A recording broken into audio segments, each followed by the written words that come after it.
Stone Cold Prose, building better words. What is woke? What is woke? What is it really? What does the word actually mean?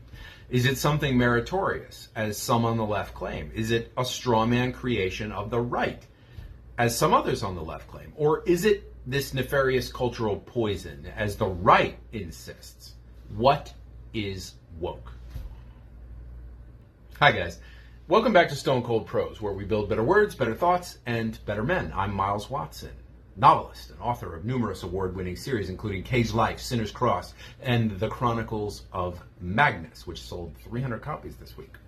I worked in Hollywood for 12 years, law enforcement for another 10, and now I break it all down and build it back better. So let's get into this. Every decade or so, a word comes along which comes into such common currency that it rapidly loses its original meaning and becomes something vague, amorphous, and hard to define. Fascism, socialism, feminism, all of these words once had clear-cut definitions, only to blur with overuse, and in some cases deteriorate into vague generalizations, or worse yet, mere insults. Sometimes they even develop multiple meanings, which are not only distinct from each other, but in opposition to each other, which renders the word not merely confusing, but completely meaningless. Well, the term woke originally came into parlance almost 100 years ago in the black community in the United States, and it meant an awareness of social and political issues which affected that community, the black community, black folks in America. When woke came into mainstream usage about 15 years ago, it too had an exact definition.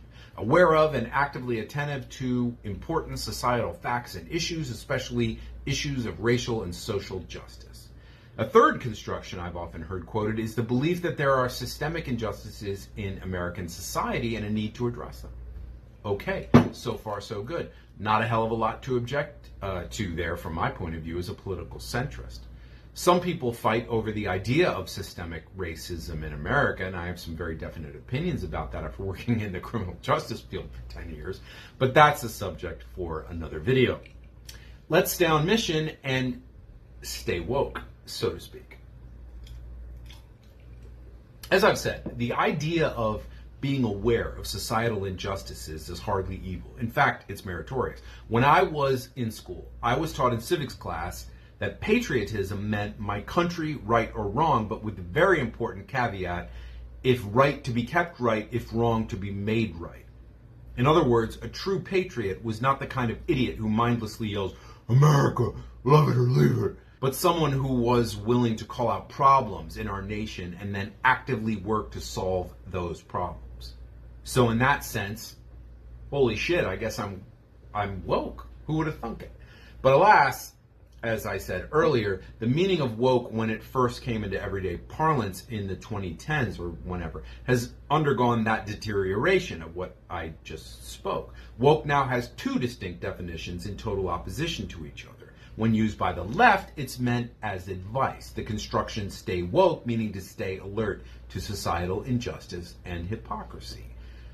Or as praise. When someone calls you woke, by denotation, they mean that you're not asleep. You're not drinking the Kool-Aid. You're on it.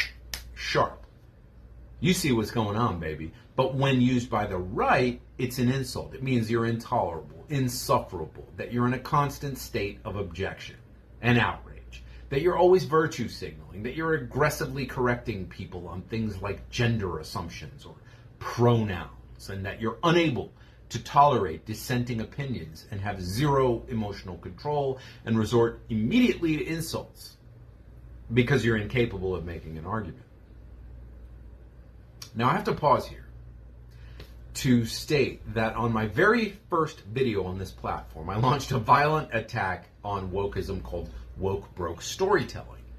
But that attack was on wokeism's effect in the creative, artistic space.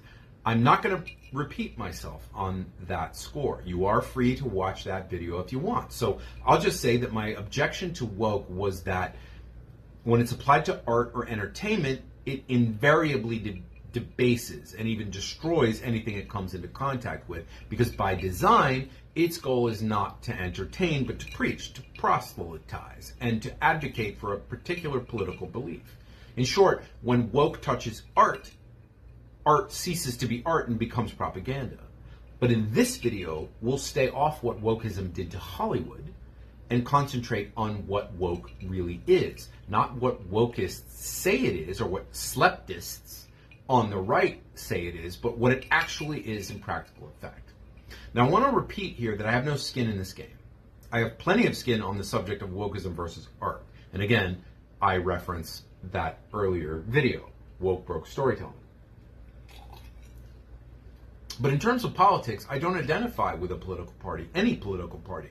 I grew up inside the Beltway with multiple relatives in the White House press corps, and I know way too much about politics and politicians to be anything but cynical about both Republicans and Democrats. My voting habits are dictated usually by a desire to see in power the person who I believe will do the least damage in their particular office. So when I speak on what wokeism is, I'm speaking as objectively as anyone could if we stick to the purely political realm and leave out the artistic space from this discussion. When I think of the definition of woke, the denotation, I'm not hostile to it. Human society is a construct of the human animal, and as we all know, the human animal is deeply flawed. Any institution raised by the hand of man can't be anything but flawed. Wokeism proceeds from a belief that systemic injustices exist, that they're concentrated on particular groups of people, and that awareness of this must be raised and maintained, and the injustices fought. Again, I have no objection to this, especially because I've seen our justice system from the inside for 10 years. So in that sense, I'm politically a little woke. I'm at least open to discussion and to argument on the subjects that wokeism brings into and, tries to put in the public discourse. But it's also at this exact point that my affection for wokeism snags on something and starts to come apart. Did you catch those fatal words? One was discussion and the other was argument. Not long ago, I dropped a video called How Weak People Take Control. I discussed the phenomenon of how society had allowed the person with the thinnest skin in the room, the person who was the most easily offended, to set the tone of how any discussion should proceed. I call this type of person the candy ass king. On the one hand, from an emotional standpoint, he's a complete weakling and a snitch in the bargain. I hate snitches, since he will always try to get you in trouble for upsetting him.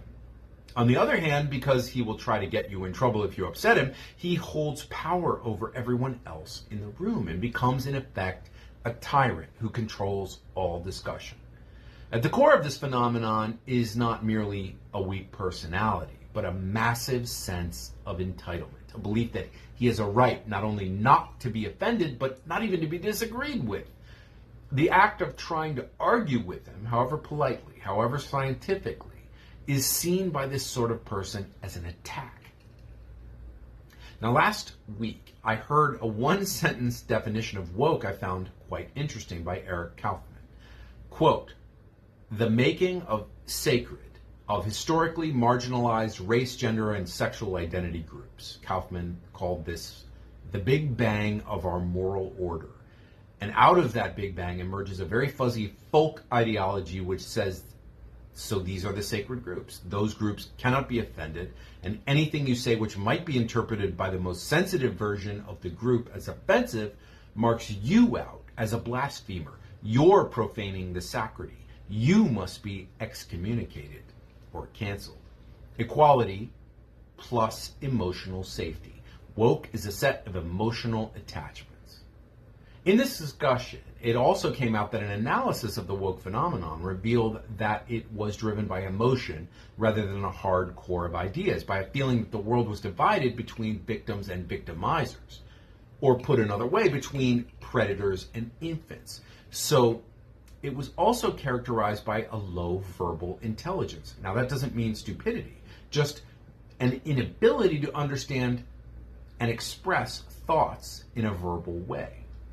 Now, when I think of wokeism, the first thing that comes to my mind from my own anecdotal experience living in the epicenter of wokeism, Los Angeles, is that people who identify as woke also seem to fall into my category of candy-ass king, people who desire emotional safety, while at the same time considering themselves sacred because they fall in or fight for an oppressed or marginalized group of people.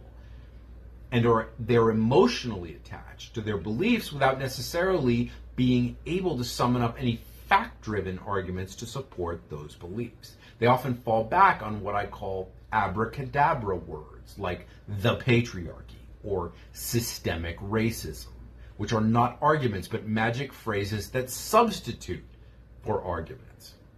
They are at once extremely aggressive in their opinions and beliefs, but also temperamentally unable to argue in favor of their beliefs in an intellectual way. They can dish it out, but they can't take it. When faced with opposing views, even opposing views put forward in the most respectful manner, they become upset and angry, sometimes violently angry, and they tend to become more angry the more scientifically the opposing argument is represented, often walking away in a rage or resorting to shaming tactics or insults. They act as if they're impervious to facts, data, and statistics, which in fact they are, because again, their belief system is emotionally based. It's not a set of rationally arrived at opinions derived from scholarly study, but a set of emotional beliefs which they consider sacred and believe should not be challenged. Further proof of this can be found in the fact that many people who identify as woke fully support controls on freedom of speech, even to the abolition of the First Amendment. And the tactic of shouting down speakers, college campuses, for example, whose ideas run contrary to wokeist thought ideals, or even attacking them physically, see Riley Gaines, is considered acceptable and even meritorious in the woke space.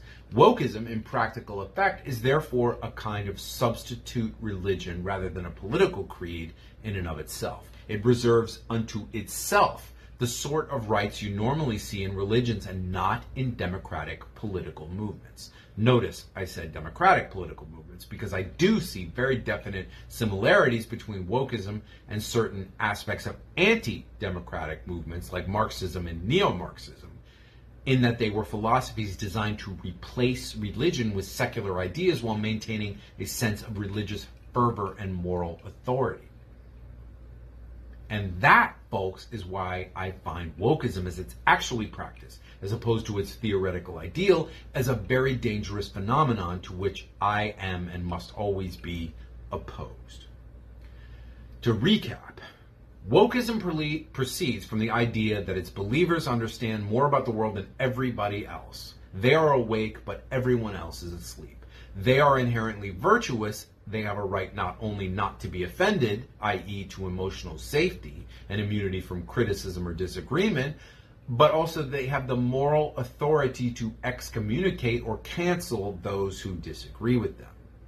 Now, if you know anything about cults, you can draw a fairly direct line between cultic thinking and many of the central tenets of wokeism. Wokeism, in my objective opinion, is an authoritarian, infantilist, anti-democratic, self-righteous, quasi-religious cult whose tendency is to become increasingly extreme over time. Whatever virtues it has in theory, and I believe it has many virtues in theory, like nearly all intolerant, authoritarian, emotionally based ideas, it does not work in practice. And to let it hold sway over a population is ultimately to invite disaster. And that, my friends, is why I ain't woke, and why I never will be. Guys, if you enjoyed today's video, please remember to like, subscribe, comment, hit the notification bell, and remember to check out my books on Amazon. The link is in the description if I remembered to put it there. I drop scripted content once a week, shorts every day, and unscripted rambles whenever rage moves me to do so. See you next time, and until then, stay cold.